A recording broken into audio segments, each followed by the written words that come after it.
This winter, you might think of the crowd skiing or snowboarding in Utah's snow country, but we learned there was a time when we might have thought of the thousands who did something else in the snow.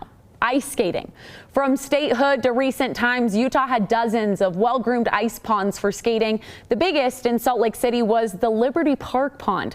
We have winter pictures and newspaper stories of nearly 1,000 people coming to Liberty Park to skate, all wearing special ice skating outfits. ABC4's Craig Wirth has the story that's worth watching.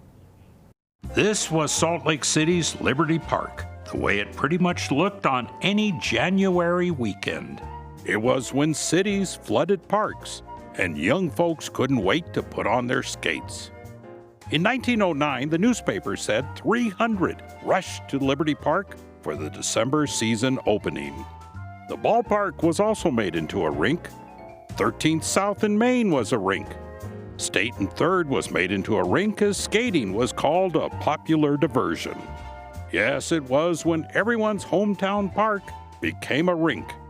And a rink was a place a kid could shuffle around, usually with the coaching of a parent. Now that didn't help, as what shuffles on ice, well, will fall down. Oh yes, that is me. And that's what kids did back then, shuffle, shuffle, and fall, over and over. For as we all know, one must keep erect, especially if you were one of the throngs at Liberty Park. For as we all know, staying upright was vital at Liberty Park. Years ago, we found two who were often at the old rink. Sherry Young and the late Mary Bishop were part of the throngs at Liberty Park. Stopping meant you run into something, so that was good. So having other people out here was the way you stopped. Of course, at Liberty Park, there was the ultimate place to stop, the island. So when you're on ice skates, you'd go along and you'd be getting a good rush on. How do you stop? Nobody knew. We didn't know what we were doing. And the island would come up on you, and then you'd stop. And that was what the island was for, in my mind. Skating was certainly the craze, going back even 100 years ago, when the fashions were geared to skating. The Salt Lake newspapers reported the craze reached high society. Now, how popular was outdoor ice skating? Well, 500 joined in one contest at Liberty Park in the 1930s. 900 slid across Liberty Park on opening day in 1943, many with their new fancy skates on sale for just over $5 a pair.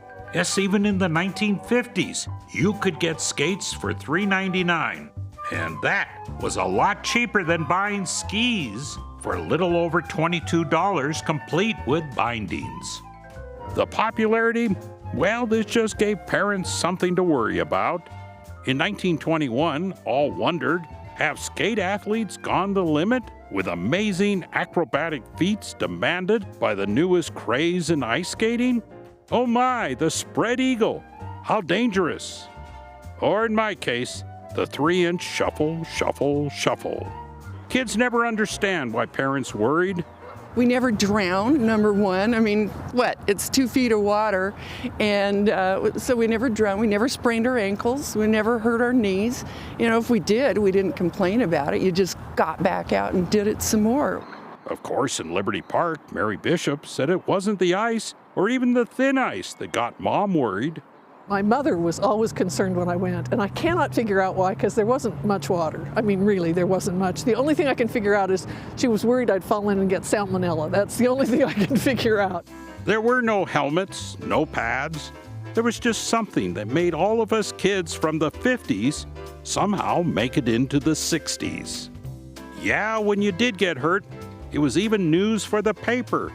That's why you kept your injuries quiet. And we didn't need fancy warming huts either. Yeah, you just, find a spot. If you couldn't find a bench, it was on the snow. You just lace up your skates. That's what a snowbank is for. For this was a craze. It was ice skating. Yeah, you'd shuffle through the snow, put on your skates, go out on the ice. Gee, that was fun. Craig Wirth, ABC 4 News. All right, now our pinpoint weather forecast. Nate Larsen here. Nate, yesterday I know we had a little bit of inversion. How are things looking in the coming days? You know, we have another day of inversion tomorrow. Not much change expected into the first part of the week, but we're tracking a storm system. Bring some fresh snow up to the ski resorts. This is a look at Park City Mountain. Beautiful to see all the stars that are out this evening under mostly clear skies. See some of the snowcats out. Looks like grooming some of the runs as well. Quick check on the snowpack. Again, with no fresh snow over the weekend, no big changes. We're sliding some with that snowpack number. Again, now at 155% of normal statewide, which is still great. Only area not above 130% is the Raft River Basin, so looking at 122% of normal. And we are going to add some moisture to the snowpack as we get into early this week. A little bit of moisture moving over southern Utah tonight into tomorrow, impacting southeast corner tomorrow afternoon. We have poor air quality continuing over northern Utah along the Wasatch Front. Another storm system, though, on Tuesday. This one should be an inversion buster, help clean out some of the air, but also bring some impacts to the Tuesday morning drive and some fresh snowfall. Looks like the brunt of the storm system is expected to hit central southern Utah with just the orientation and the direction the trough is sliding through. So there is a winter storm watch that's been issued for these mountain areas, including some of the southwest and south central valley locations. 6 to 12 inches, locally higher amounts expected over the higher peaks, the Bryan Head, the Pine Valley mountain areas, southern valleys 5 to 7 inches. So tricky travel conditions expected Tuesday into Wednesday. That's when it kicks off Tuesday morning through Wednesday afternoon, and strong wind gusts of 45 to 55 miles an hour are expected. So weak storm system sliding over southern Utah. That's the impacts into tomorrow. This is 10 o'clock. Most of the moisture over the southeast corner throughout much of the afternoon. By Monday evening, here comes the next trough, the next cold front that's going to be sliding through, bringing moisture late Monday into Tuesday. Notice mainly the mountain areas expected to see several inches of snow. In fact, about 3 to 6 inches of snow for the northern mountain areas, 1 to 2 inches of snow for the valleys Tuesday into Wednesday morning. But the brunt of the storm, as the core of it slides south, will impact again mainly the central and southern mountains into Wednesday morning, continuing to generate some snowfall. Note the northerly flow with these wind contours. We're going to have cold air settle in Tuesday, Wednesday as well. It'll be a minute before we climb out of the ice box as we get into the latter half of the week. How much snow are we expecting? Again, not a whole lot. Mentioned a couple of inches across the northern mountains, or several inches, 3 to 6 inches, but a few inches along the Wasatch Front. Anywhere from 1 to 3, it's looking like with this particular run from Salt Lake to Ogden. Logan, about 3 inches. Less than that as you head further south into Utah County, Price, maybe 2/10 of an inch of snow. So St. George looking at breezy winds, about 57 for Monday, partly cloudy skies.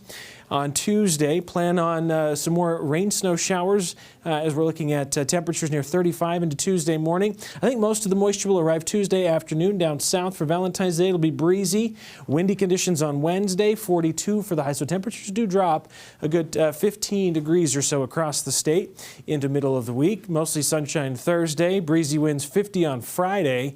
Over the weekend, a mix of sun and clouds, highs back in the mid to upper 50s, so closer to average by the weekend. Wasatch Front, average highs about 44. We're expecting 42 on Monday. Mostly sunshine, a bit hazy out there still tomorrow, so orange air quality is forecast for Salt Lake County. Snow showers move in on Tuesday early in the morning. Could be a slick commute. A slight chance of a few lingering snow showers into Wednesday. Temperatures in the teens for overnight lows. Highs just below freezing. A slow warm up to about 40 degrees into the weekend. Could see a few more rain snow showers Sunday into Monday of next week. Guys?